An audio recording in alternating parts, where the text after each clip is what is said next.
नमस्कार मित्रों, मैं सुनील भूटानी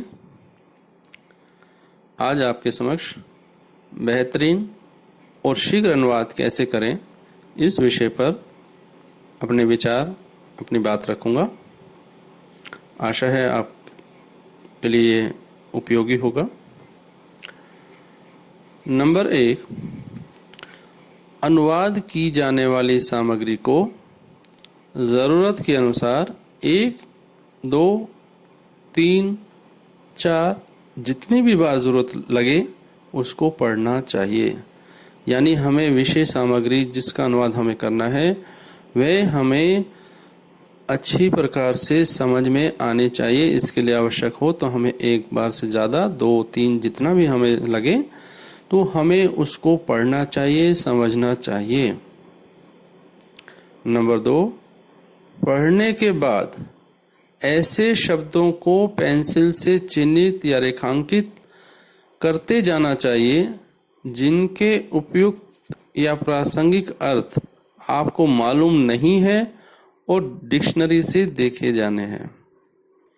यानी जब हम पढ़ रहे हैं एक सेंटेंस, फिर एक पैराग्राफ, फिर एक पेज, तो इस तरीके जब हम पढ़ते जा रहे हैं तो हमारे सामने बहुत सारे ऐसे शब्द आएंगे जिनके हमें हिंदी अर्थ, अगर हम अंग्रेजी से हिंदी अनुवाद कर रहे हैं तो बहुत सारे ऐसे अंग्रेजी शब्द होंगे जिनका हमें हिंदी पर्याय, उपयुक्त हिंदी पर्याय, सटीक हिंदी पर्याय, मानक हिंदी पर्याय नहीं मालूम होगा। तो ऐसे शब्दों को हम रेखांकित करेंगे और फिर उसको हम अपने डिक्शनरी से देखेंगे। नेक्स्ट स्टेप, पेंसिल से चिन्हित या रेखांकित किए गए शब्दों के उपयुक्त अनुदित शब्द डिक्शनरी या ग्लॉसरी यानी शब्दकोश या शब्दावली से लेकर उसी अनुवाद की जाने वाली सामग्री पर पेंसिल से लिख सकते हैं या अलग से एक डायरी में नोट कर सकते हैं। डायरी में अलग से नोट करने का एक विशेष महत्व और एक मैं कहूँ कि फ़ायदा ये है कि इस तरह से आपकी खुद की कोई एक शब्दावली एक तैयार हो जाएगी जिनका आप निरंतर या सामान्य तौर पर शब्दों का इस्तेमाल करते रहे हैं, ताकि आप कभी चाहें तो उससे आप रिवीजन कर सकते हैं, आप उन शब्द ज्ञान को दोहरा सकते हैं। डायरी आदि में नोट करते रहने से विषय विशेष से संबंधित शब्दों का संग्रह भविष्य में उपयोग के लिए तैयार किया जा सकता है, जैसे कि मैंने आपको बताया। अगला बिंदु है 4, अनुवाद करते समय कुछ शब्दों के सही अनुवाद से ही अनुवाद अच्छा और बहुत अच्छा बनता है। यानी जो अंग्रेजी शब्द है उसके लिए जो हिंदी शब्द हमने लिया है या लेना है वह जितना सटीक होगा अनुवाद उतना ही बेहतर होगा। बिंदु 5, इसी तरह अनुवाद करते समय वाक्य की सही प्रकार से संरचना अनुदित पाठ को अच्छा और बहुत अच्छा बनाती है। यानी मैं अंग्रेजी से हिंदी अनुवाद कर रहा हूं तो हिंदी में जो वाक्य संरचना है वह जितनी बेहतर होगी अनुवाद उतना ही बेहतर दिखाई देगा। इसलिए मेरा ये भी मानना है और देखा भी गया है, यदि कोई मौलिक लेखन करता है और वह अनुवाद कार्य भी करता है तो उसका अनुवाद सामान्य अनुवादक से बेहतर होगा। नंबर 6, अनुवाद करते समय स्रोत यानी सोर्स भाषा के उन शब्दों को ज्यों का त्यों लक्ष्य भाषा यानी टारगेट लैंग्वेज में इस्तेमाल किया जाना चाहिए जो सामान्य जन में यानी आम लोगों में बेहद प्रचलित हों, जैसे computer, mouse, mobile, laptop, keyboard, internet, social media, ऐसे हजारों शब्द हैं जिनका हमें अनुवाद करने की आवश्यकता नहीं होनी चाहिए। अब आप कहें कि मोबाइल का चल भाष है, तो कितने लोग जानते हैं, कितने लोग समझ सकते हैं? तो ऐसे हम कंप्यूटर है, संगणक है, नहीं, ऐसे हमें करना भी नहीं चाहिए, क्योंकि हम अनुवाद किसके लिए कर रहे हैं? हम अपनी विद्वता के लिए अनुवाद नहीं कर रहे हैं, हम अपना ज्ञान पखारने के लिए अनुवाद नहीं कर रहे हैं, हम अनुवाद सामान्य जन के लिए कर रहे हैं, हम अनुवाद उन लोगों के लिए कर रहे हैं जो कि ऐसे शब्द जानते हैं जो सामान्य तौर पर बोलचाल में आते हैं। तो इस चीज़ का अवश्य ध्यान रखें कि अनुवाद करते समय सामान्य तौर से इस्तेमाल किए जाने वाले शब्दों का इस्तेमाल अनुवाद में किया जाना चाहिए। अगला बिंदु है 7, अनुवाद करते समय इस बात का अवश्य ध्यान रखा जाना चाहिए कि अनुवाद की जाने वाली सामग्री का उपयोक्ता कौन है। उपयोक्ता मतलब यूजर कौन है। यदि किसी सामग्री का अनुवाद सामान्य जन को कोई जानकारी देने के लिए किया जा रहा हो, तो अनुवाद की जो भाषा है या उसकी जो वाक्य संरचना है वो अखबारी भाषा या वाक्य संरचना के अनुरूप हो सकती है। मतलब अगर मान लीजिए कोई प्रशासनिक आदेश है या प्रशासनिक कोई सूचना है जो सामान्य जन के लिए हमें अनुवाद की जानी है, तो हम उसकी जो भाषा है वो प्रशासनिक भाषा ना रख के बिल्कुल आम समझ में बोलचाल में आने वाली भाषा यानी जो अखबारी भाषा होती है उसका हम इस्तेमाल करेंगे। उदाहरण के तौर पर यदि कोई केंद्र या राज्य सरकार श्रमिकों के हित में, जो कोरोना काल में जो इस समय सबसे प्रभावित हमें दिखाई दे रहे हैं श्रमिक बंधु, यदि उनके लिए कोई सरकारी आदेश आता है, उनके हित में कोई सरकारी आदेश आता है, कोई सरकारी दिशा निर्देश आते हैं, तो हमें उसका अगर अनुवाद करना है तो हमें उस भाषा का इस्तेमाल करना पड़ेगा जो हमारे लक्ष्य भाषा में, कि जो श्रमिकों को सहज रूप से समझ में आए।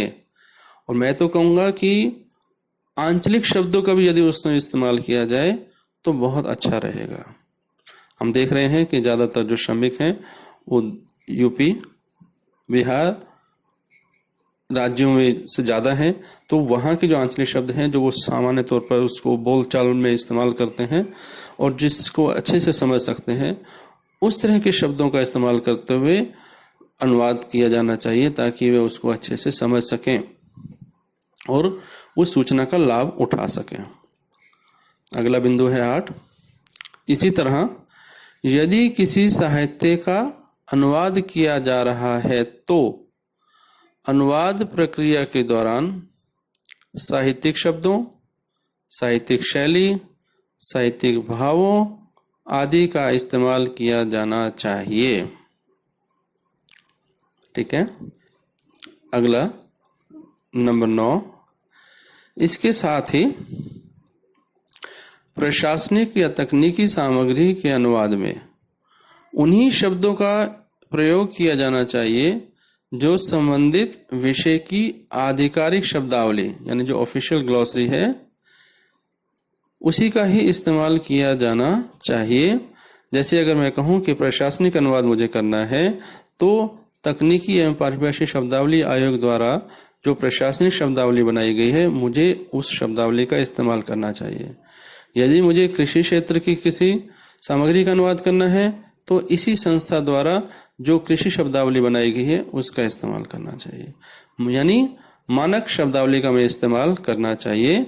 इसी तरह अगर मुझे विधि क्षेत्र के सामग्री का अनुवाद करना है तो विधायी आयोग द्वारा जो विधि शब्दावली बनाई गई है उसका इस्तेमाल करना चाहिए। बैंकिंग क्षेत्र के सामग्री का अगर मुझे अनुवाद करना है तो रिजर्व बैंक द्वारा जो शब्दावली तैयार की गई है उसका इस्तेमाल करना चाहिए। तो मानक शब्दावली का हमें इस्तेमाल करना चाहिए।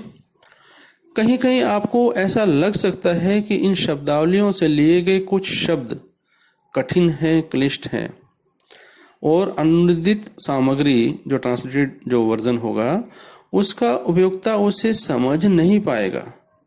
कभी कभी हमें ऐसा लगता है एज ए ट्रांसलेटर कि हम मानक शब्दावली का इस्तेमाल कर रहे हैं, लेकिन मानक शब्दावली जो है वो कुछ ऐसी है कि जो हम सामान्य जन शायद उसको ना समझ पाए। लेकिन हमें जब तकनीकी हम अनुवाद करते हैं, प्रशासनिक अनुवाद करते हैं, तो उस अनुवाद की जो एक मानकता भी बनाए रखने के पर्पस से हमें इन्हीं शब्दावलियों का ही इस्तेमाल करना होता है। ये एक रूपता के लिए भी बहुत बहुत बहुत आवश्यक है, क्योंकि जो भारत है वो बहुभाषी भारत है, और जो अनुवादक हैं और जो लोग जो सरकारी कार्यालय हैं देश के अलग अलग क्षेत्रों में हैं, दक्षिण में, उत्तर में, उत्तर पूर्व में, पश्चिम में। तो यानी जो बात हम दिल्ली में बैठा हुआ व्यक्ति अनुवाद कर रहा है, जिस शब्दों का वो इस्तेमाल कर रहा है, वही शब्द जो कहना चाहता है शब्दों के माध्यम से, वही अर्थ दूसरे क्षेत्र में बैठे हुए व्यक्ति तक पहुंचना चाहिए। उदाहरण के तौर पर, यदि मैं अप्रूवल के लिए अनुमोदन शब्द की जगह शब्द इस्तेमाल करता हूं मंजूरी, मैं कहूं कि अनुमोदन हो सकता है थोड़ा मुश्किल लगे, दूसरे को समझ में ना आए, तो चलिए मैं मंजूरी लिख देता हूं। लेकिन मंजूरी के लिए अंग्रेजी शब्द क्या है? सैंक्शन। और अगर किसी को मंजूरी शब्द नहीं समझ में आया, मुझे हो सकता है कि समझ में आया, लेकिन उस दूसरे व्यक्ति को समझ में नहीं आया, और उसने मंजूरी शब्द का अंग्रेजी देखा तो उसमें लिखा हुआ था सैंक्शन, तो उसने उस तक क्या शब्द संप्रेषित हुआ? सैंक्शन। जबकि मैंने क्या उसको कम्युनिकेट करना था? अप्रूवल के लिए अनुमोदन। तो इस तरह से हमें शब्दावली का इस्तेमाल इसलिए भी करना चाहिए ताकि मानकता और एक रूपता बनी रहे। इसलिए मैं कहता हूं कि वास्तव में ऐसा होता नहीं है कि जो हमें क्लिष्ट लगे या कठिन लगे, ऐसा होता नहीं है। क्षेत्र विशेष में कार्य करने वाले व्यक्तियों को अपने कार्य क्षेत्र में इस्तेमाल की जाने वाली भाषा और शब्दों का पर्याप्त ज्ञान होता है, लेकिन अगर कुछ व्यक्तियों के मामले में ऐसा नहीं है तो उन्हें अपना ज्ञानवर्धन करना चाहिए। मतलब कि अगर हम केंद्र सरकार के कार्यालय में काम कर रहे हैं, प्रशासन में काम कर रहे हैं, तो हमें अनुमोदन शब्द पता होना चाहिए, मंजूरी शब्द पता होना चाहिए। अगर हमें नहीं पता है कि वे किस अंग्रेजी शब्द के पर्याय हैं, तो हमें अपना ज्ञानवर्धन करने की आवश्यकता है। ठीक है। जिस तरह से हम अंग्रेजी शब्दों का ज्ञानवर्धन करते हैं, प्रशासनिक अंग्रेजी शब्दों का ज्ञानवर्धन करते हैं, उसी तरीके से प्रशासनिक हिंदी शब्दों का ज्ञानवर्धन भी हमें करना होगा। नेक्स्ट, अंतिम, यदि अनुदित सामग्री की संबद्ध कार्य क्षेत्र विशेष के विशेषज्ञों से जांच करवाई जा सके तो सोने पर सुहागा जैसी स्थिति हो जाएगी। यानी दो स्थितियां आती हैं। यदि हम कोई अनुवाद करते हैं तो उसकी कोई वेटिंग कर दे, वेटिंग के बाद कोई इवैल्यूएशन कर दे। अब आप कहेंगे कि वेटिंग और इवैल्यूएशन, एक कनिष्ठ अनुवादक है या कनिष्ठ अनुवाद अधिकारी है, उसने अनुवाद किया, उसने अपने ज्ञान अनुभव के अनुसार अनुवाद किया। उनके जो वरिष्ठ अधिकारी हैं, चाहे वो वरिष्ठ अनुवाद अधिकारी हो सकते हैं या सहायक निदेशक हो सकते हैं, उन्होंने उनके अनुवाद की वेटिंग की, पुनरीक्षण किया और उसको अपने अनुभव और ज्ञान के अनुसार उसमें जहां कहीं संशोधन की आवश्यकता थी वो की। ये स्थिति हो गई अनुवाद और उसके पुनरीक्षण की। लेकिन उसके बाद मैं अगर मूल्यांकन की बात करूं तो यदि उसका मूल्यांकन किसी विशेषज्ञ से करवा लिया जाए, जैसे मान लीजिए कि मैंने कृषि क्षेत्र का अनुवाद उसने किया था, अनुवादक ने, और उसके बाद उसकी जो वेटिंग है, पुनरीक्षण है, उसके सीनियर ऑफिसर ने किया, और हमें लगता है कि यदि यही सामग्री उस कृषि क्षेत्र के किसी विशेषज्ञ से अगर करवा ली जाए जो कि हिंदी का जानकार हो, तो हो सकता है कि अनुवादक के तौर पर हमने जो उसमें कुछ कमियां छोड़ी हों तो वह उसकी तरफ इशारा कर उसको ठीक करवा सके, ताकि जो भी उस अनुदित सामग्री का इस्तेमाल करने वाले किसान हैं या दूसरे व्यक्ति हैं, तो उसका वह बेहतर लाभ ले सकें, इसके लिए यदि उस क्षेत्र विशेष के विशेषज्ञ से उसकी इवैल्यूएशन कराई जा सके उस अनुवाद की, तो बहुत ही बेहतर स्थिति हो सकती है, आदर्श स्थिति हो सकती है। तो मित्रों, ये कुछ बातें थी कि जिससे हम अनुवाद किस तरीके से बेहतरीन और शीघ्र और अच्छा अनुवाद कर सकते हैं, और अनुवाद करते समय हम किन चीज़ों का ध्यान रख सकते हैं या ध्यान रखना चाहिए, ये मैंने आपके समक्ष रखा। मुझे उम्मीद है कि आपको ज़रूर इससे कुछ लाभ मिलेगा। इन्हीं शब्दों के साथ शुक्रिया, धन्यवाद।